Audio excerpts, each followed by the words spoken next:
Tazria, Metsorá. São assuntos bastante,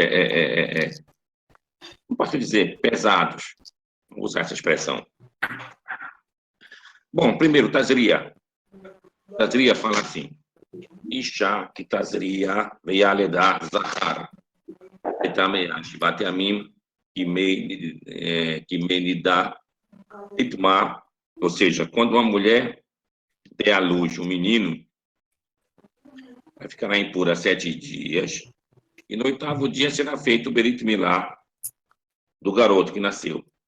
E depois ela vai contar 33 dias, e aí sim ela leva um sacrifício no templo. Se for uma menina, ela conta 14 dias, toma o banho dela, ela vai contar mais 66 dias, completando 80 dias. Aí sim que ela vai no templo. Então, a pergunta é, o porquê desses números? O que quer dizer esses números todos? Bom, a purificação que a mulher leva são os 7 dias. Igual como ela está naquela período menstrual, depois que ela parou de sangrar, ela conta 7 dias. Então, mesma coisa aqui. Está nascendo uma vida, logicamente, mas teve sangramento. Então, conta 7 dias. Passando os 7 dias, vem o Brit Milá. Daí contará para homem mais 33 dias. Isso para completar os 40. O que são os 40 dias? Os 40 dias, o Talmud vai comentar sobre isso, e há uma discussão ali. Lá é dito que a formação do feto se dá em 40 dias para menino, segundo uma opinião. E 80 dias para menina. Outros sábios discutem com essa opinião. Não, ambos, tanto menina, com menino, são 41 dias. 40 dias, em geral. O que acontece com o feto, de fato, nesses 40 dias? É que o coração começa a bater. Então, aí é considerado a formação começa a partir desse 40º dia, que é a 6ª semana de uma gestação. Bom, então, da mesma maneira que levou 40 dias, para a purificação dela, ela deve permanecer os 40 dias depois que o menino nasceu. Para a menina, é duplicado, como Rashi comenta no mesmo lugar da Perachá, considerando que são 2 mulheres. Ela está fazendo por ela e pela filha. São 7 dias da mãe, 7 dias da filha, dá 14. 40 dias da mãe, 40 dias da filha, dá 80. Essa é a primeira parte. Bom, a gente já falou em outros anos aqui a questão da Isha que Tazria, mulher que dê à luz, é um menino. O Talmud também comenta, tomando por base aqui a expressão Isha, que é mulher, que Tazria. A palavra Tazria vem da palavra Zera. Zera é semente. Então, é considerado aqui a questão de uma relação homem-mulher. E quando a mulher termina primeiro, nasce homem. Quando a mulher termina depois, nasce mulher. Como é que se dá isso, do ponto de vista, digamos assim, do conhecimento humano da atualidade? Na atualidade, isso que foi falado no passado corresponde ao presente, e quando tem a relação, os espermatozoides, aqueles que são mais rápidos,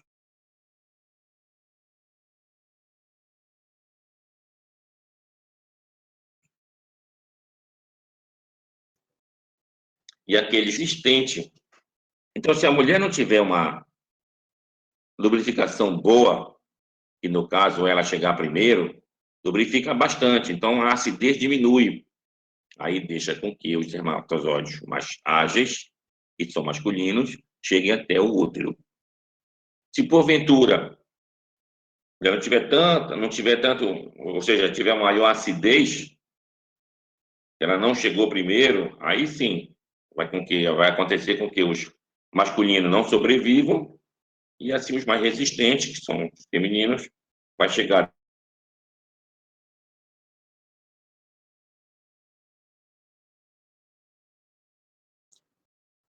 Está cortando, Rabino. Até o natural.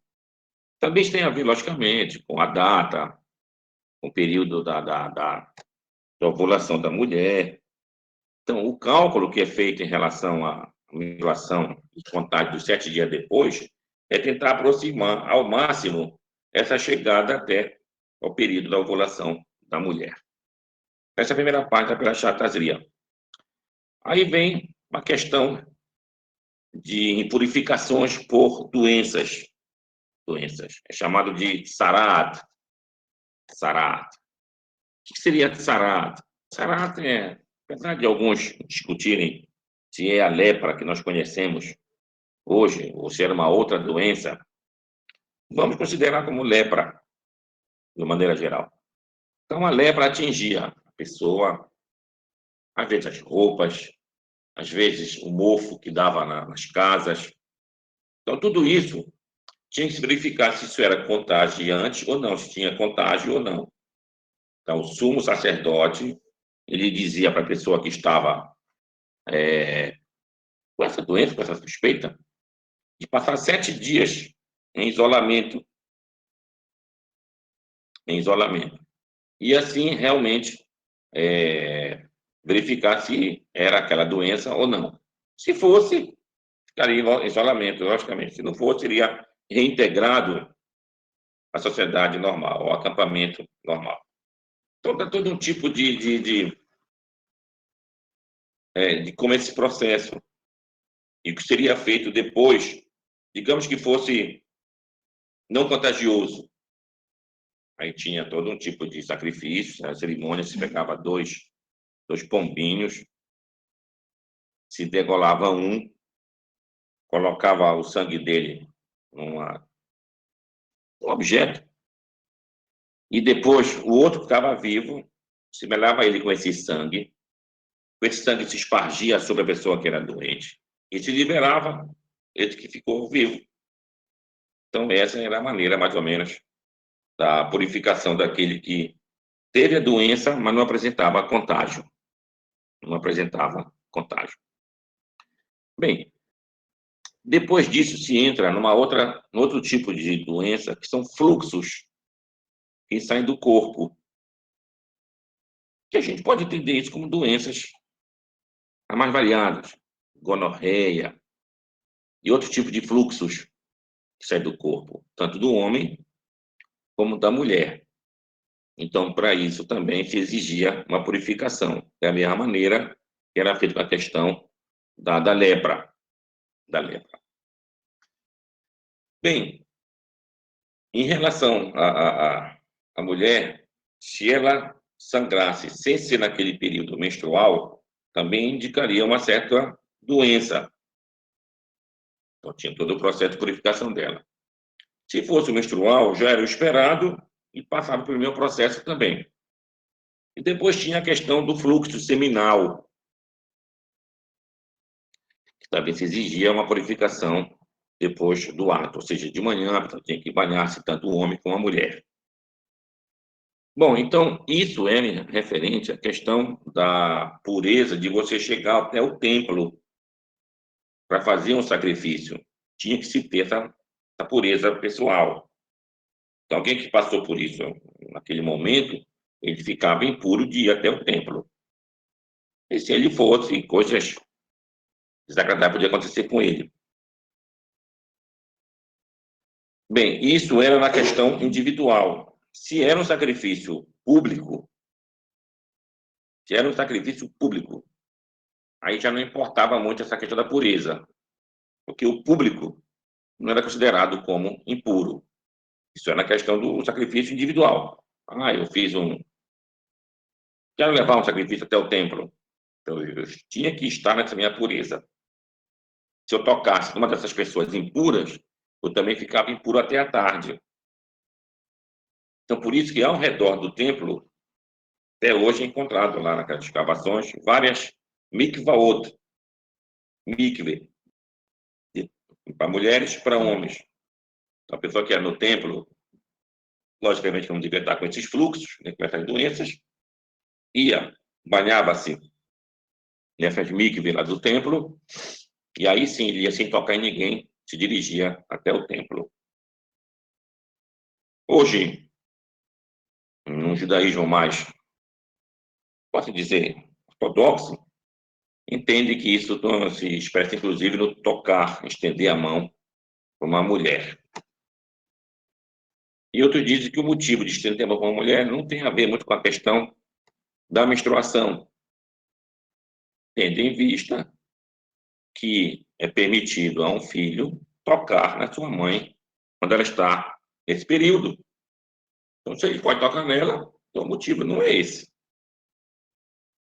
Então, o motivo que se dá hoje em dia para a questão desse não toque é a questão de uma possível questão de moralidade.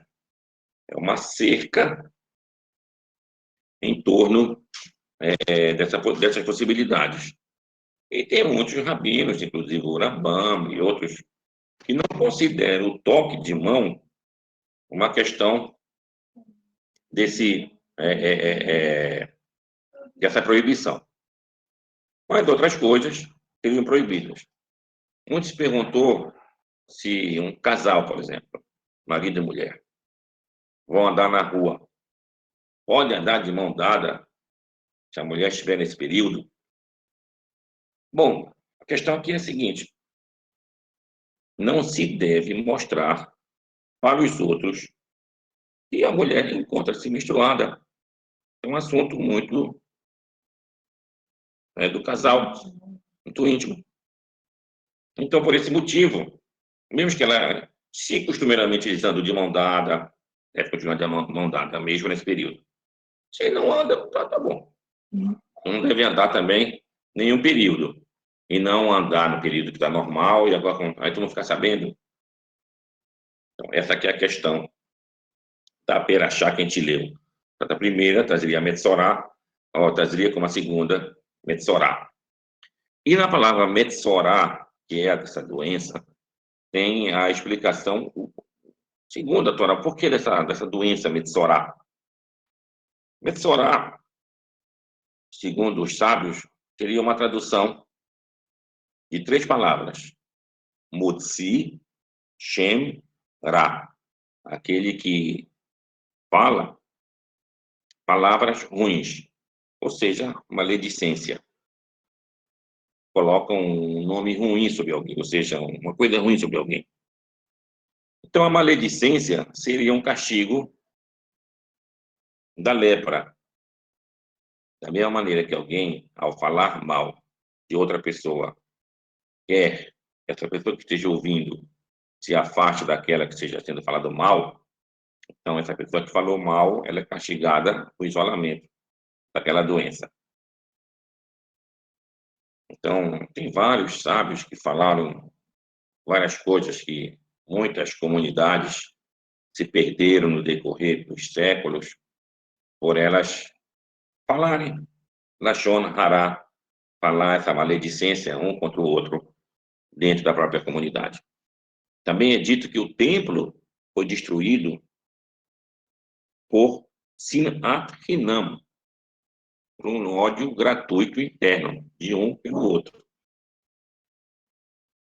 E também é dito, então, que somente através da Rabat Hinam, desse amor gratuito, que a gente teria ou terá novamente o templo reconstruído, ou teremos a nossa redenção. Então, a gente percebe que depende muito do nosso comportamento para a gente alcançar essa redenção. Aproveitando esse gancho de redenção, a gente teve hoje, a partir de ontem à noite e hoje durante o dia, o Yom Ha'atzmaut. Yom Ha'atzmaut, o dia da independência de Israel. E eu queria me estender um pouco sobre esse assunto. Yom Ha'atzmaut, ele ocorre no dia 5 do mês de Iyar. E dia 5, esse ano vai ser Shabbat. Para não interferir na guarda do Shabbat, então se antecipa o Yom Ha'atzmaut. Nem para sexta-feira, porque sexta-feira é um dia que está se preocupando com as preparações para o Shabbat, então passa para quinta-feira. Estamos no dia 3 do mês de Iyar. Isso também aconteceu no mesmo período que o Ben-Gurion declarou a independência de Israel, o mandato britânico só acabaria meia-noite daquele dia.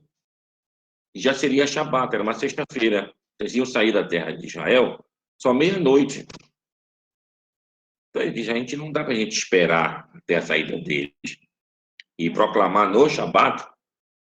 Então, às 2 da tarde de sexta-feira, Ben-Gurion proclamou a independência de Israel. Horas antes mesmo que acabasse de fato o mandato britânico.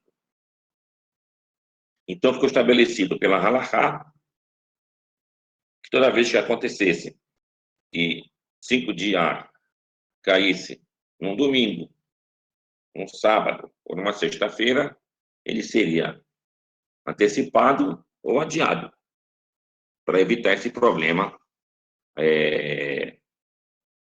com Shabat. Outra situação que a gente deve também comentar sobre esse dia é a questão da contagem do Homer. Ora, na contagem do Homer, tu não pode fazer o cabelo e nem a barba. E aí, como é que fica isso? Bom, se a gente voltar nos Geonim, que comentaram sobre a questão de uma lembrança de luto durante a contagem do Homer, a gente vai entender os motivos. Primeiro, a Torá não fala, logicamente, sobre um luto na contagem do Homer. Muito pelo contrário, a contagem do Homer é um momento de alegria, que é aquele anseio pela chegada do 50º dia, que representa a festa de Shavuot, a entrega da Torá no Monte Sinai. Mas durante a vida de Rabi Akiva, seus discípulos, quase todos morreram nesse período da contagem do Homer. Então ficou uma lembrança de luto nesse período. E a pergunta é, por que eles morreram nesse período? É dito, entre outras coisas, que havia um sinato final entre eles, que havia um ódio gratuito entre eles. Mas como se deu essa mortandade? Foi uma peste? Foi doença? Foi o quê? É dito que eles tiveram mitara'á, uma morte dolorosa, como se fosse. E essa morte dolorosa, ela é relatada em outros textos talmúdicos como sendo a morte por espada. Então, daí, e outras situações que são explicadas, todos os discípulos da Bia Akiva estavam engajados na luta pela independência de Israel na época do Bar Kokhba, onde justamente o Rabi Akiva considerava, e tinha toda a razão, que o Bar Kokhba representava o Messias do povo de Israel, o Mashiach do povo de Israel. Então, todos os discípulos estavam lá, do Rabi Akiva, e fizeram uma luta encarniçada para ver se mantinha essa independência contra o poderoso Império Romano. Isso demorou 2 anos e meio. E quando eles faleceram, era esse período agora da contagem do Homer. Então, nada mais significativo que depois de quase 2.000 anos, essa luta encarniçada tivesse sua continuidade e a gente conseguiu a independência do nosso país. Então, agora a gente está fazendo jus à luta dos discípulos de Rabi Akiva. Logicamente, o que eu estou falando aqui não é a opinião de todos os sábios da atualidade, muito porque muitos não entendem, inclusive, que a formação do Estado de Israel seja algo que provém do próprio Eterno, do próprio Eterno. Mas para gente que entendem isso, está muito claro que não há nenhuma dificuldade nesse período, transformando esse período da contagem do Homer em uma antiga alegria que tinha no passado. E Rabanut e vários sábios da atualidade dizem, a chegada de Yom Ha'atzmaut, você deve, de fato, fazer seu cabelo e fazer a barba, já que representa um período de alegria para nós. Isso é uma coisa. Outra, a gente leu hoje também, durante o Shacharit, o Halel. O Halel. Halel é aquele salmo que vai do 113 até o 118, que é um louvor ao Eterno. E ele é feito geralmente nas grandes festividades, em Pesach, Shavuot, Sukkot, em Hanukkah. Então, com certeza, também tem que ser feito em Yom HaAtzmaut, já que Yom HaAtzmaut é um dia realmente que representa essa satisfação, essa alegria pelo nosso retorno e pela nossa redenção. Nossa redenção. Bem, o que a gente deve se perguntar é, mas, Rabino, essa redenção que o senhor está me falando, não foi a ONU que decretou em 47, inclusive era até um brasileiro lá, o Oswaldo Aranha, o secretário-geral da ONU, e ela que decidiu sobre a fundação de um Estado judaico na terra, seria a terra de Israel. Então, o que tem de vindo nisso? Não é uma questão política? Bom, esse é um argumento que a gente ouve, e muitas pessoas que falam sobre esse assunto, mas a resposta ela é simples. Simples. Desde quando não foi político? Por exemplo, chegamos na terra de Israel, depois que o Moshe faleceu e Yehoshua assumiu. Não houveram guerras, não houveram tratados de alguns povos que se renderam. Isso não é político. Aí depois chegamos com o rei Davi, suas conquistas. Depois veio o rei Salomão. O rei Salomão não casou com a filha do faraó.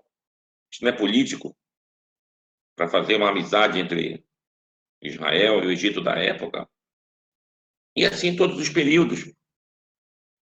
Ah, mas não teve a presença de Deus numa situação como essa.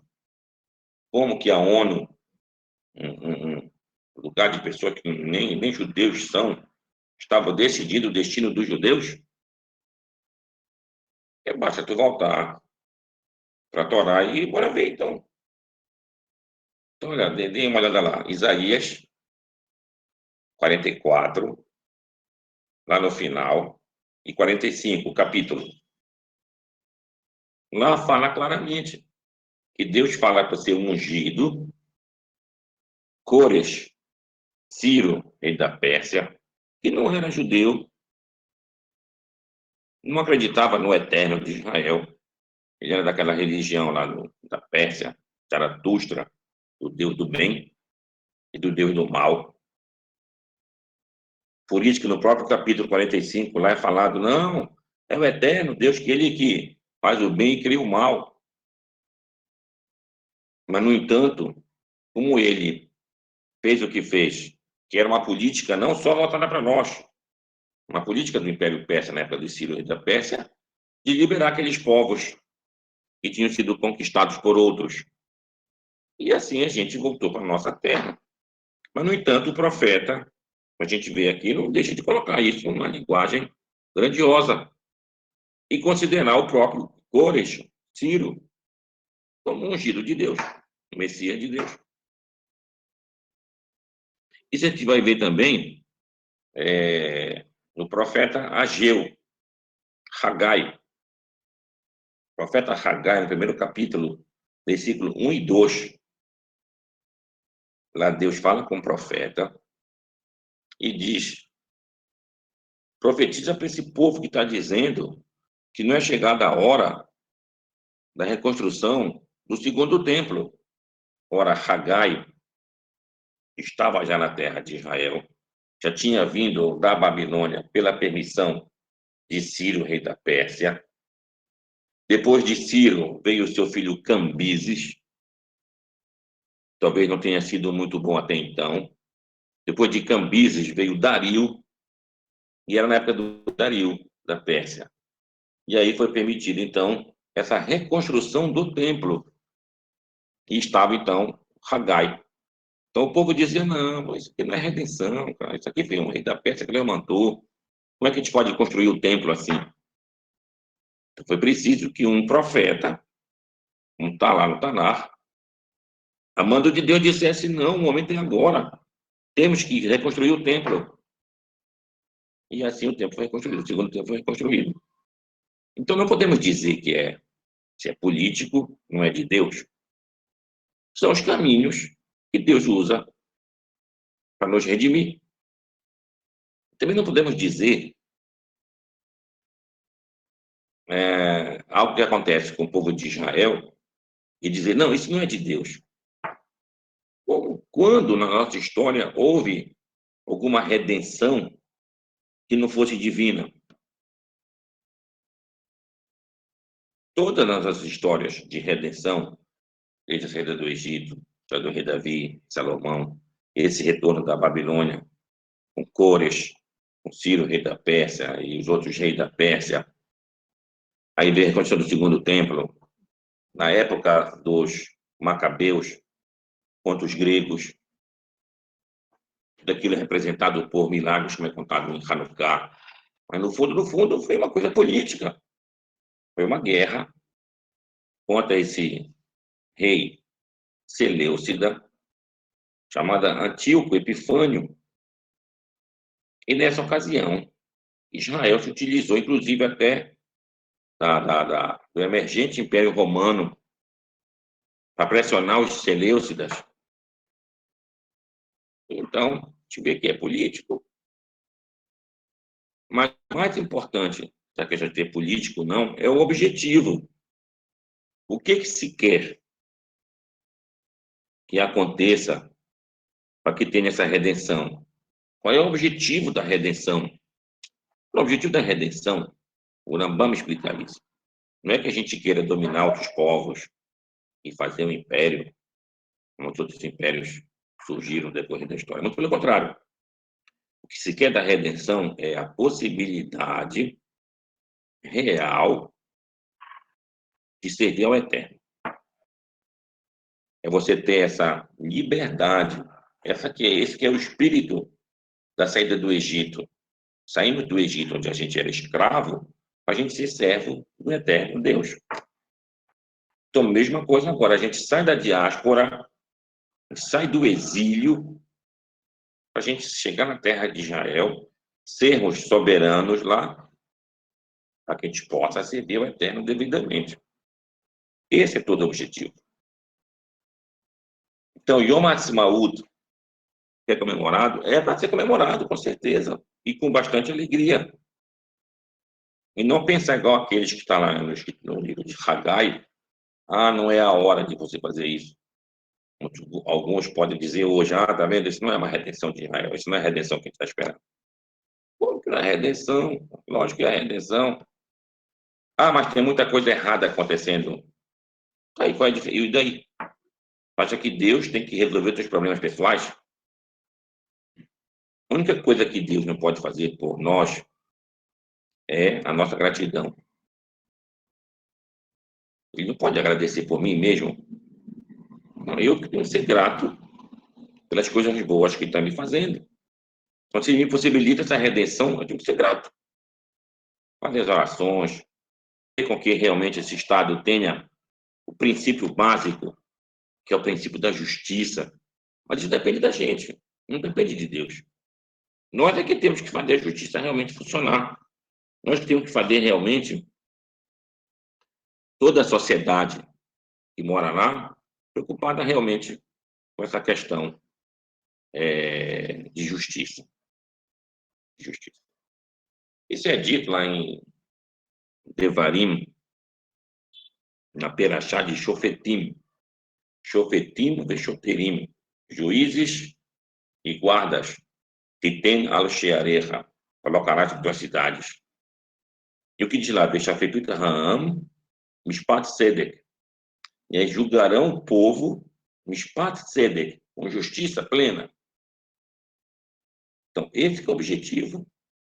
Se a gente vai para a terra de Israel, para o nosso estado lá, para a gente fazer coisas erradas, então fica fora da terra de Israel, é melhor. O objetivo lá é esse.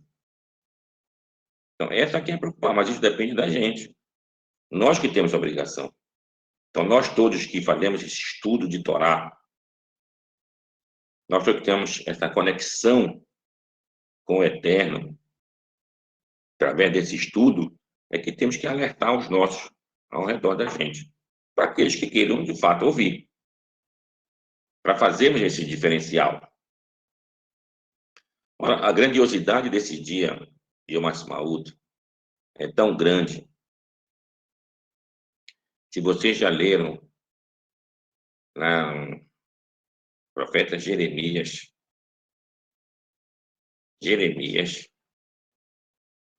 capítulo 23. Peguem lá, Jeremias 23. Deixa eu pegar aqui. Jeremias 23.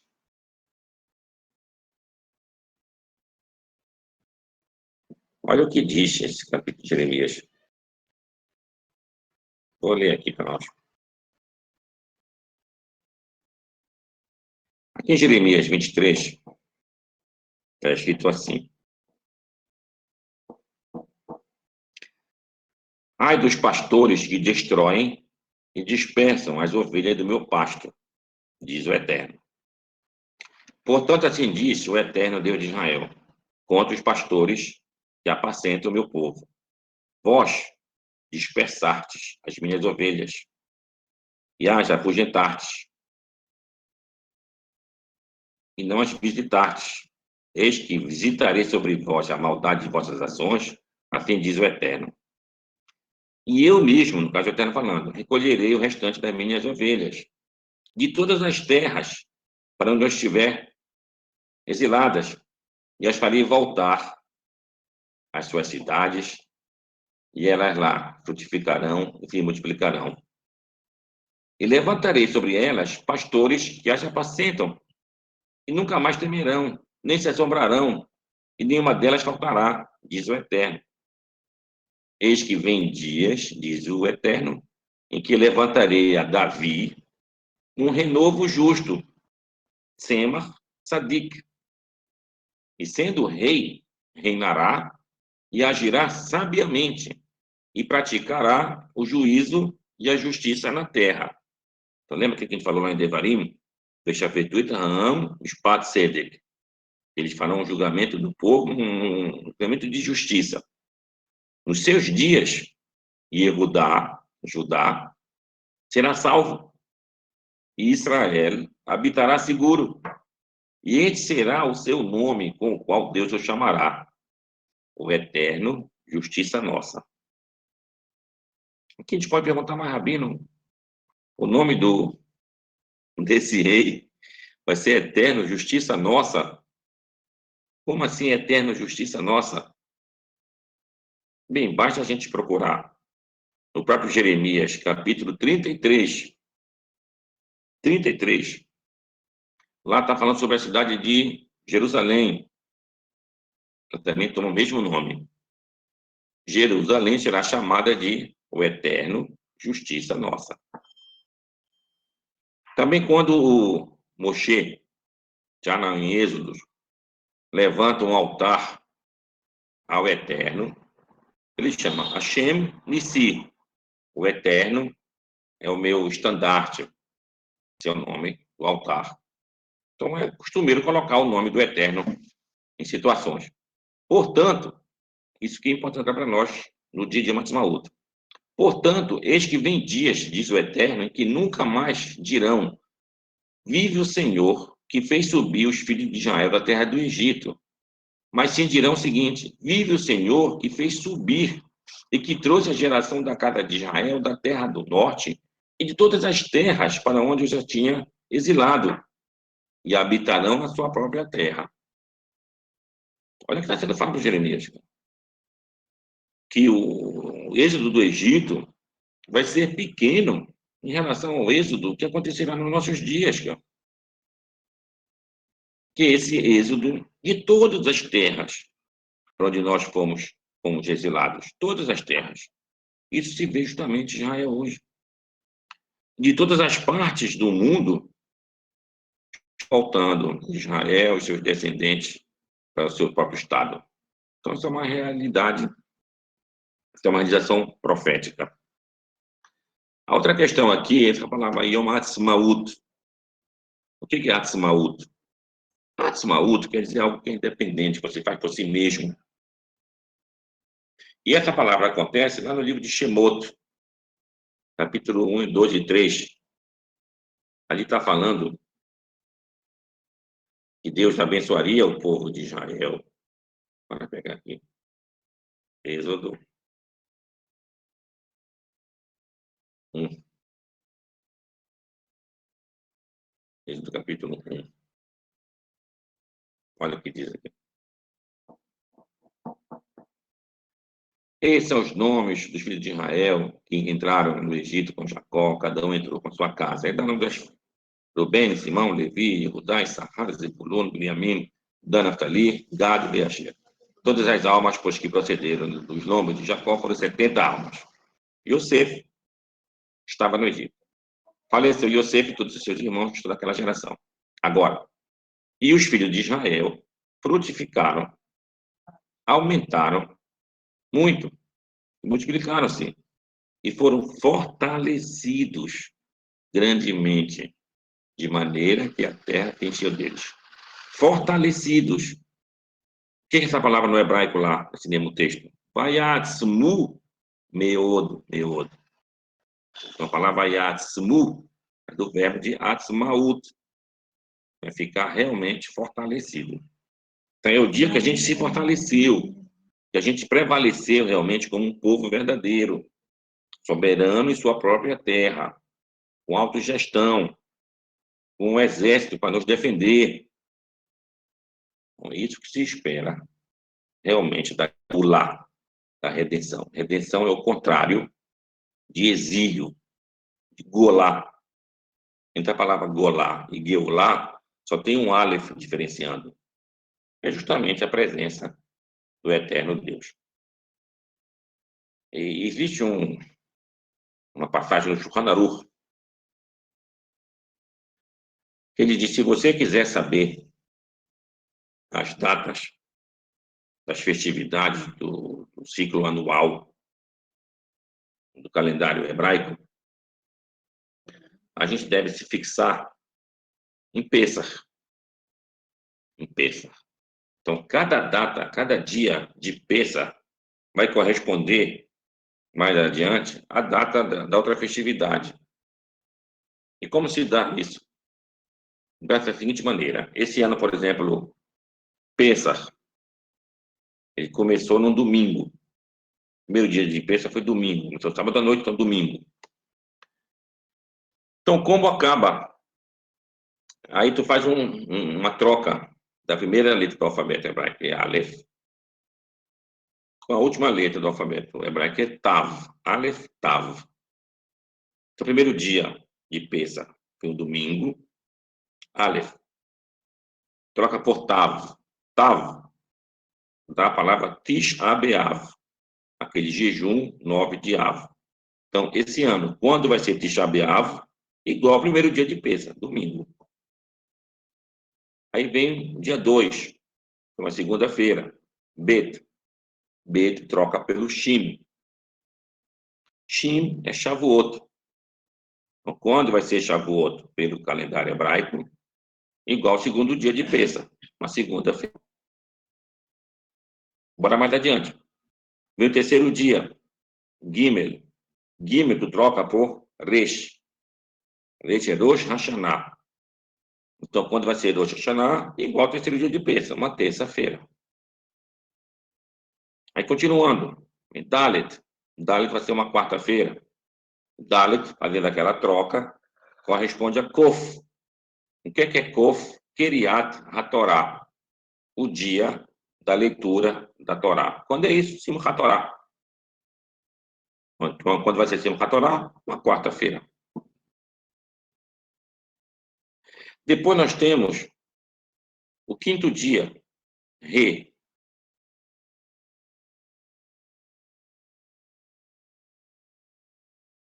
Re. Então, quando vai ser Yom Kippur esse ano? Uma quinta-feira. Depois tem a letra Vav, que é uma sexta-feira. fazendo a troca de Vav da letra P. P de Purim. Quando foi Purim esse ano? Uma sexta-feira. Aí diz o Shulchan Aruch, não temos uma festividade que comece com a letra Ain e que vai corresponder ao 7º dia de Pêssar. Isso ele escreveu, o Shulchan Aruch, em 1500, mais ou menos. Passou 500 anos, chegamos agora a Yom Ha'atzmaut, e como eu disse, foi antecipado Yom Ha'atzmaut por causa do Shabbat. Ha'atzmaut começa com Ain, e ele vai corresponder exatamente ao 7º dia de Pêssar. Então, a letra Zain, Zain tu muda pela letra Ain, completa Ha'atzmaut. Então, a gente que vê que as coisas que acontecem do Eterno são coisas verdadeiras. Esse é um dia de suma importância para nós. Ele representa a realização profética dos nossos anseios, que é a nossa redenção, mas a redenção voltada para o cumprimento dos mandamentos. Então, nós que moramos aqui na diáspora ainda,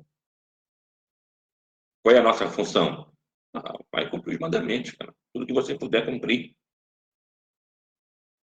Guardar o Shabat, fazer as suas orações, tudo que você puder fazer, faça. Que isso é a tua conexão com o Eterno. Do ponto de vista coletivo, o povo de Israel coletivamente tem que ter o seu próprio Estado. Isso possibilita a cada um de nós a fazer sua visita a Israel.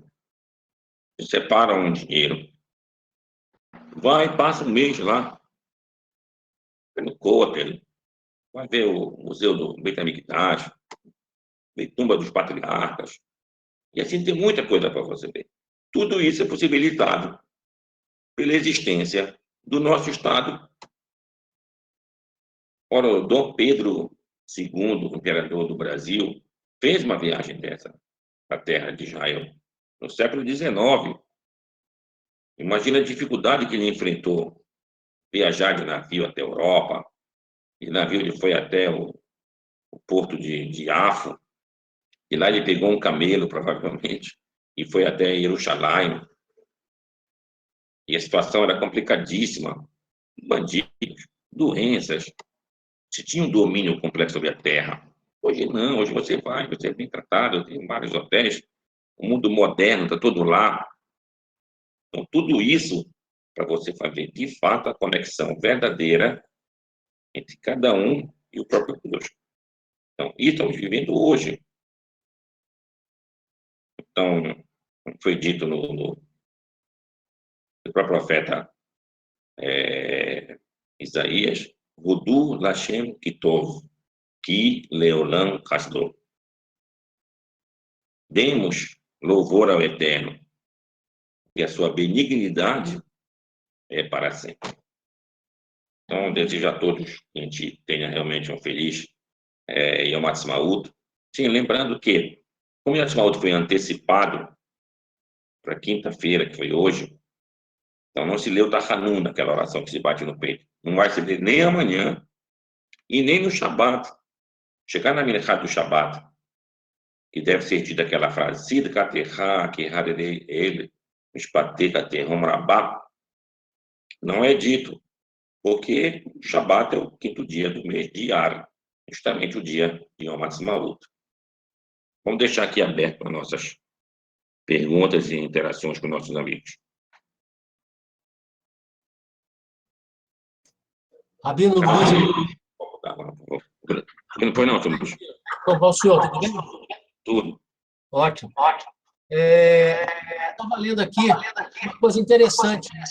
Que na Parashá Metzorá, a Tsaraat, ela não é traduzida como lepra, como essa lepra, como nós interpretamos como hanseníase.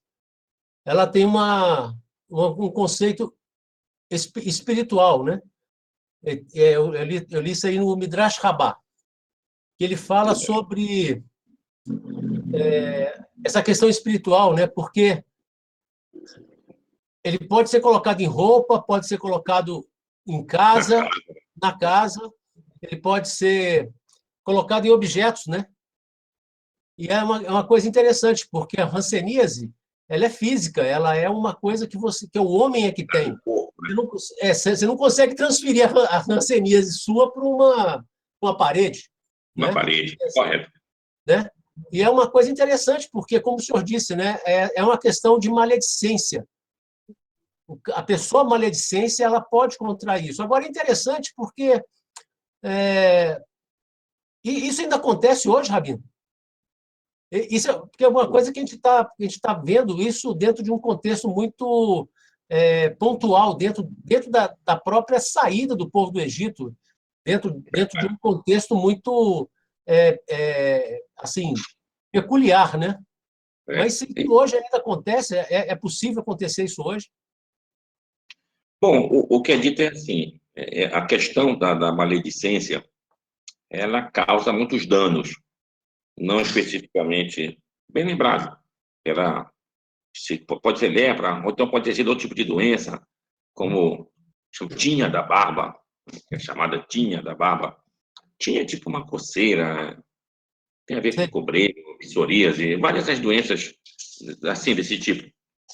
Bom, então hoje, se alguém pratica essa maledicência, ela está causando destruição. Destruição só pode ser na comunidade que ela vive, pode ser na família dela, tudo vai ser a causa da maledicência. A maledicência é algo realmente muito severo. Por isso que a Torá relata essas consequências graves. Agora, se você já leu, seu Luiz, existe um reflexo dessa questão aqui dessas doenças contagiosas, assim, né? Existe uns escritos de um egípcio chamado Maneton. Você já leu sobre isso, né? Depois dê uma olhada. Maneton, ou Maneto, o nome dele. Maneton, ele foi um egípcio do século III, antes dessa era. Antes dessa era. Então, ele estava no Egito, quando houve a conquista de Alexandre o Grande, e o Egito virou, então, dos Ptolomeus, que foi aquele general depois do Alexandre o Grande. Então, ele, como sacerdote egípcio, escreveu uma história egípcia. Escreveu uma história egípcia. A história egípcia que ele escreveu, ele fala, assim, dos hebreus. E ele dá alguns motivos da nossa saída do Egito. Entre os motivos que ele dá, estamos no século III, antes dessa era. Diz, olha, o rei do Egito, na época, teve um sonho. E o Deus lá do Egito falou para ele, manda embora esses impuros, esses leprosos, segundo a tradução, né? Esses leprosos, para purificar a tua terra. E aí, então, os egípcios teriam expulsado os israelitas, os hebreus lá da terra do Egito, que a gente era leproso. Leproso. E parece que ele pega uma deixa dessas parachiotas.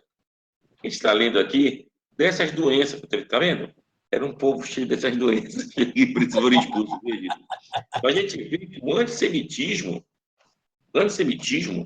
e esse antissemitismo viral é muito antigo. Muito antigo. É verdade. Muito antigo. Estamos falando aqui do ano 300. Agora, a gente não sabe se ele teve, na época, algum conhecimento de leitura de Torá, é possível, ou então falou realmente do que ele estava vendo, de como o Egito conta essa história. Isso que eu estou relatando para você já aparece no livro do Flávio Joséfo. Olha. Flávio Joséfo, naquela última parte, contra Apion. Então, Flávio Joséfo está defendendo, digamos assim, o judaísmo e os judeus perante Apion, que era um grego que falava muito mal dos judeus e dizia que os judeus não tinham história no passado. Então, ele disse, não, eu estou, inclusive, pegando de inimigos nossos do passado e mesmo citando coisas contra a norma, até dizer que a gente existiu. Então, vai contra a tua teoria. Deu uma lida muito fantástica. Maneton. Vou pesquisar, isso é interessante. Tá bom. Obrigado, Rabino. Toda a barra. Rabino. Oi. Shalom. Shalom. O senhor falou sobre a questão da política, né? A influência da política sendo submissa à vontade suprema do Eterno, não é isso? Com relação a Hatzmiut, né? E lembrando que o Dom Pedro II ele falava hebraico fluentemente, né? Causou inveja, inclusive, a muitos judeus naquela época. Muitos judeus iam visitar, falavam em hebraico, e a pessoa não sabia responder. Como tu não sabe hebraico? Aí o que acontece? Eu não sei se eu estou certo no que eu vou colocar aqui, né? Mas veja bem, como a questão política ela está diretamente ligada à vontade suprema de Deus, e está toda essa questão do Hatzmiut, a questão da independência do Estado de Israel, que a gente crê, né? A gente sabe que ela é real, isso aí ela existe. Então, a vontade do Eterno foi mais sublime ainda na questão do Purim, porque se ele não tivesse intervido na questão política, esse povo não teria subsistido e nós não comemoraríamos nem o Hatzmiut hoje. Bem lembrado. Purim é uma festa puramente política, está correto. Bem lembrado, Mozinho, bem lembrado. Tanto é prova que Purim, na história de Esther, nem o nome do Eterno aparece escrito na Megillat Esther. É para mostrar que mesmo no oculto, uma coisa que parece, é político, isso aqui, está a presença do Eterno lá. Bem lembrado, Mozinho. Zaporou. Obrigado, Rabino. Rabino, uma Diga, pergunta. Essa paraxá da semana, ela fala sobre a lepra. E, geralmente, o pessoal, a maioria do pessoal deduz dela como sendo o caso, uma punição por causa do Lashon Hará, né? Uhum. A pergunta é o seguinte, porque tem um caso de mim, falou de Moshe, aí ficou leproso. Aí eles deduzem que o Lashon Hará é que é a causa da lepra, né? Mas a pergunta é, por que, se realmente o Lashon Hará é a causa da lepra, por que Hashem fez Moshe ficar leproso uma vez que nem falar direito ele falava? Rapaz, gostei da pergunta também. Mas o mais importante para a questão do Moshe é que Deus fez ele ficar leproso e logo em seguida o curou para mostrar para nós que tudo vem do Eterno. A doença e a cura. Isso aqui é uma lição importantíssima. Tem um Midrash que conta um seguinte argumento. Muitas pessoas, por exemplo, ficam doentes e procuram curas espirituais, cura da divindade tal, isso o quê, esse me curou. Se ele é cristão, ele acha que foi Jesus que curou ele. Se ele é hindu, ele acha que foi o Deus Shiva, o Vishnu, sei lá o que for, que curou ele. E a pergunta fica, sim, mas quem curou ele de fato, então? Isso aqui que é uma explicação do eterno Deus, está na Torá. Toda cura vem do eterno. Toda cura vem do eterno. Agora, como ela se dá, a gente não sabe. E cada pessoa, na sua ansiedade pela cura, ela vai fazer isso ou aquilo outro. E vai comprometer espiritualmente. Comprometer espiritualmente. Se ela não for, digamos assim, o povo de Israel diretamente, ela não vai ser cobrada por causa disso. Mas digamos que nós estivemos lá no Monte Sinai. Vimos lá a revelação do eterno Deus. Aí alguém fica doente. Ele não vai procurar o eterno Deus. Ele vai procurar qualquer outra falsa divindade aí e alegar que ele ficou bom por causa dessa falsa divindade. Então ele está comprometendo a alma dele, comprometendo espiritualmente.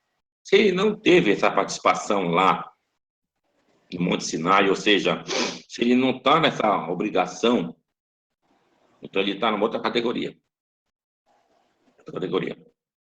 Qual é a categoria que ele está? Ele está sendo castigado já para ele ser idólatra. Então, esse castigo que ele já tem é da idolatria dele. Ah, ele acha que ele ficou bom, aquela falsidade dele lá que ele foi. Aí, quando chegar em outubro, que mora aqui em Belém, vão saber. Ele vai andar de joelho. Desde a igreja não sei o quê até a outra igreja tal. Se ele Segurando for a corda, né? ele vai fazer isso e acha que está fazendo a coisa certa. Então, é o que diz lá esse comentário. Vai levar uma vida de bobo por muitos anos, cara, servindo a madeira e a pedra. Então, esse é o castigo dele. Então, para ele não vai ser cobrado por fazer idolatria. Não é bem o que eu estou falando aqui. Então, o Deus que a gente serve, ele sabe, tem muitos povos, digamos assim, que não tiveram oportunidade, vamos falar assim, de ouvir essa verdade, ou então de perceber essa verdade. Como é que eles ficam? Eles vão para o inferno diretamente? Não, não por isso. Não pela crença no eterno. Eles vão ser somente cobrados na relação entre ele e seu semelhante. Então, Deus não vai cobrar ele. Então, isso que acontece. Então, que a gente vê, às vezes, a pessoa foi lá com o João de Deus, ele ficou bom lá com o João de Deus. Ele foi lá com a flor de lis lá, e a mulher fez o que fez, e ficou bom. É tudo da crença dele. A crença dele. Agora, a crença verdadeira, está aqui que a gente está vendo aquilo que a Torá não diz. Tanto a doença como a cura vem do eterno Deus. Está na Perachá lá de Perachá de Razino, que é a penúltima Perachá. E Hashem, ele fere e ele cura. Ele faz morrer e faz viver. Então é daqui que se tira também, inclusive, essa crença na ressurreição, ou na reencarnação. De onde vem essa frase aqui? Se Deus faz adoecer, ele traz a cura. A sequência está correta. A pessoa adoece, Deus cura. Qual seria a outra sequência? Deus faz viver e Deus faz morrer. Não, é do contrário. Deus faz morrer e Deus faz viver. Então, dessa troca de palavras, tu entende a possibilidade de reencarnações, ou tanto a própria ressurreição. Esse é outro tema que a gente vai abordar depois aqui nas nossas aulas também. Tá bom? Porque o Rabino Haim Luzzatto, ele diz que a idolatria não está só no fato de ter uma imagem de pau e pedra, mas também em dizer que tem outra força além de Hashem. Muito bem. Que Correto. não tem. E não tem. Esse foi o que falou o profeta Isaías, no 45, que ele frisou bem que Deus faz o bem e cria o mal, para não se pensar como se pensava no Império Persa, naquela religião de Zoroastro, que existe duas divindades, o Deus do bem e o Deus do mal. Não existe isso. E o cristianismo segue essa mesma temática também, de Deus do bem e Deus do mal. Também não existe isso. Então, bem colocado, Mariana. Rabino, então como é que fica a questão, por exemplo, assim, num caso, uma pessoa procura um feiticeiro, vamos dizer assim, aí a situação que ele queria foi resolvida. Se só tem Hashem, então foi uma permissão de Hashem para deixar ele enganado? Ou como é que fica isso? Entendi. Mariana, vamos mudar um pouco a pergunta, mas a resposta vai ser a mesma. Uma pessoa está doente. Aí ele vai procurar um médico. O médico. Chega lá, o médico, ele é extremamente católico. Tem daquelas imagens dele, tem aquela santinha aqui na mesa dele.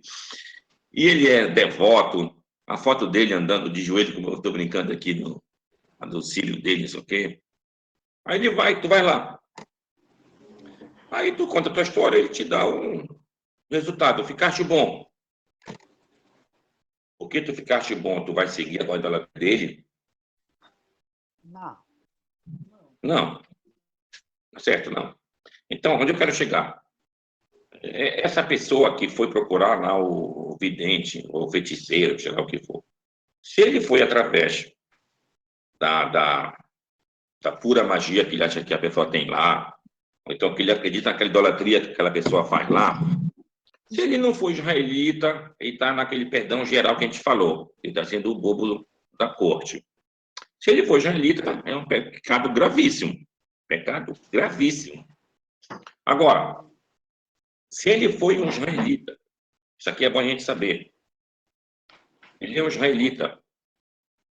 E ele já procurou todas as formas de cura e não encontrou. Não encontrou. E tem alguém que se diz ter esses contatos com outros seres espirituais, como é que a gente queira chamar. E ele vai lá. Invoca aí o teu ser que tu fala com ele e diz se tem alguma cura para mim. Aí a pessoa invoca, digamos que invoque de verdade. E diz, olha, o teu remédio que ele falou lá é esse daqui. Aí tu vai e toma o remédio e tu fica bom. Essa aqui é a mesma história do médico lá.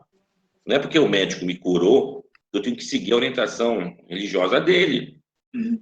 Não é porque o feiticeiro aqui acertou o que ele acertou, digamos assim, que a pessoa deve seguir o feitiço ou então a ideologia religiosa dele. Ou seja, Deus deixou na capacidade do homem de ter a sua inteligência, mesmo nesse mundo, ou até envolvendo outros mundos. Só para terminar, Mariana, não tem aquela história de pessoas, às vezes, que sonham com a sua cura e dá certo. Se a pessoa tem uma doença, aí não descobre, vai no médico, faz exame, faz isso aqui, não descobre. E assim o tempo passa aí, até que um dia tem um sonho. Nesse sonho, olha, o problema é lá no coração. É uma válvula, sei o que lá. Já tinha visto antes. Aí ele volta no médico, não, isso aqui faz um teste, isso aqui específico desse. Aí diz, olha, era lá. Eu descobri em sonho. Então, tudo isso é possível. Agora, isso não pode mudar a crença com o único Deus. O objetivo aqui é exatamente esse daí. Shalom. Tá, Paulo?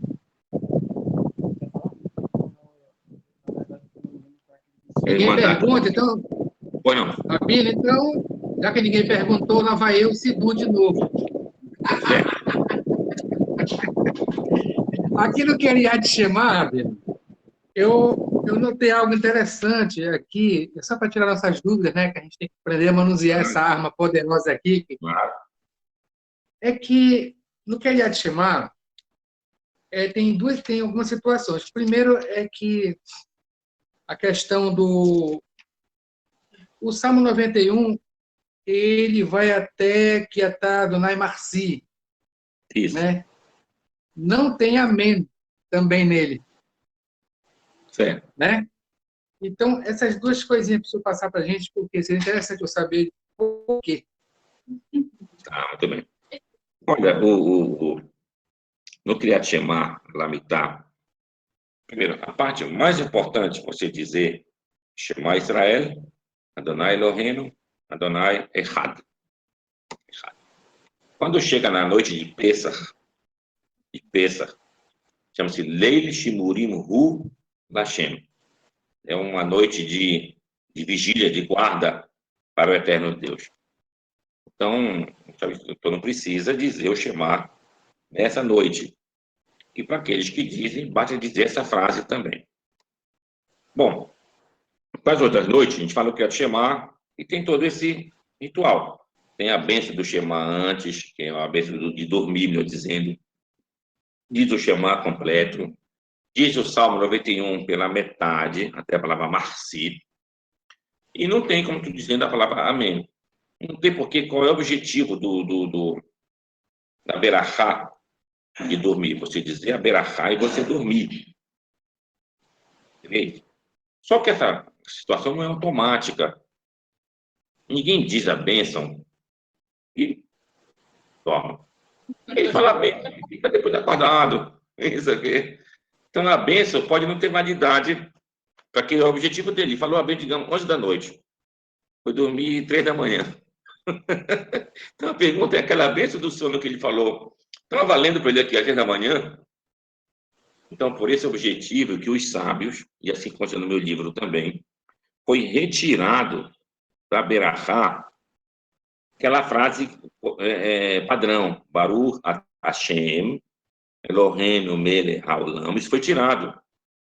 Porque se ele disser a bênção e não dormir, tá bom, pelo menos não está invocando o nome do Eterno em vão.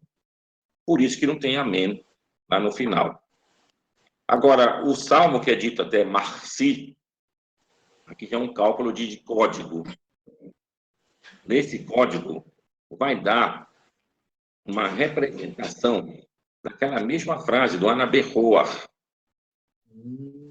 que é a segunda. Cabela, Rinat, Mecha, Sagebeno, Tahareno, Torá. Que Deus nos proteja, recebendo nossas orações, do que? Das acusações. Cará, Satã. Que Deus não deixe que as nossas acusações venham sobre nós. E aí a gente tenha um mau julgamento. Zaco Varoso. Obrigado. Rabino, Oi. Rabino Mozinho é cabalista, viu? Na hora que você fala, na hora que você falou em código aí, chega, ele brilhou os olhos lá, ó. É verdade. Não, quem dera. Mas vai chegar lá, com certeza. Estamos nesse caminho.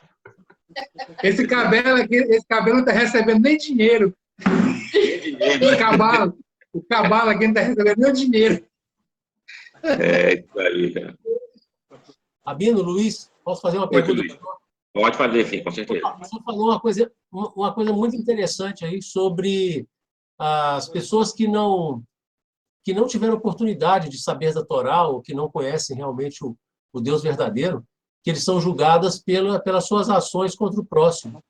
E é muito interessante que o judaísmo ele fala uma coisa. Eu fiz um estudo a respeito do amor, né?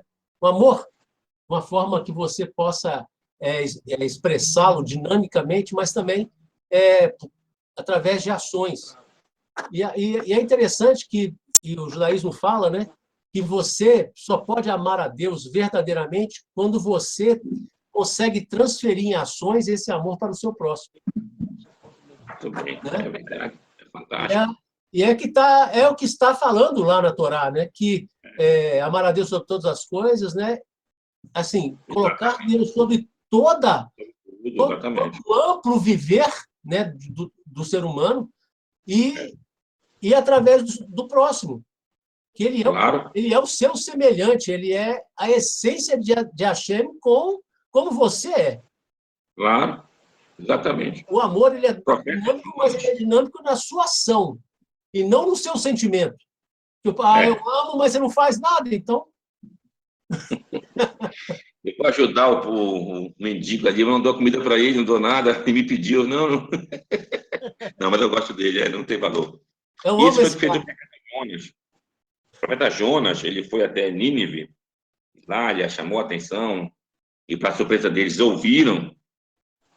Não que eles voltassem seus corações para o eterno, eles continuaram as suas idolatrias lá, mas tiveram respeito de um pelo outro. Então, essa aqui é a coisa que Deus realmente quer. Ou seja, Deus, ele quer a justiça de todos nós. Agora, essa adoração a ele, nem todos vão ter, por vários problemas que a gente já falou aqui. É o que o senhor falou da cura, né? A cura provém dele. Agora, o meio que ele vai usar para te curar... Pode que, por ignorância, a gente alega, não, foi aquele feiticeiro ali, não, foi isso aqui.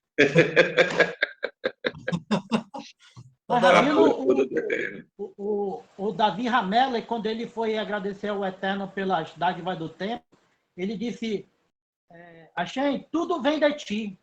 Tudo vem de ti. Fantástico. Fantástico, Mariana, é isso mesmo. Tudo vem do Eterno. Tudo vem do Eterno. Então, bem, mal... Nós somos, a gente entender um pouco assim na matemática, nós somos finitos dentro do infinito eterno. É fantástico isso. Fantástico. Amigos, para nós todos, uma excelente noite. Laila Tov, e eu, Marcos Mauro, que Deus possa realmente consolidar a nossa redenção firmemente, que ilumine os nossos dirigentes lá na terra de Israel. Não importa lá o político lá, é esse, é aquele, entendeu? Que sejam iluminados, que consiga manter realmente o que é importante, o nosso Estado, e assim a possibilidade de a gente ir lá. A gente não mora lá, digamos que a gente não more lá, não, várias coisas. Tá bom. Mas de vez em quando eu vou lá. Rabino, o senhor ficou Oi. sabendo da morte do senhor Arão Ohana? Eu soube, seu irmãozinho. Ele vai ser enterrado amanhã, parece, né? Chegava hoje. Vai. Sabino. É Natan. Vai ser enterrado amanhã. Como você tá? Tá, tô bem, Baruch Hashem. Pois é, o seu Arão Ana faleceu, Natan. Foi, rapaz. O irmão dele aqui em Manaus. Aí. Pois é. Ele é de Manaus, né? E vai ser enterrado amanhã, 1h30 da tarde. Uma hora da tarde vai chegar o corpo. Isso daí. Deus o tenha de bom lugar, cara.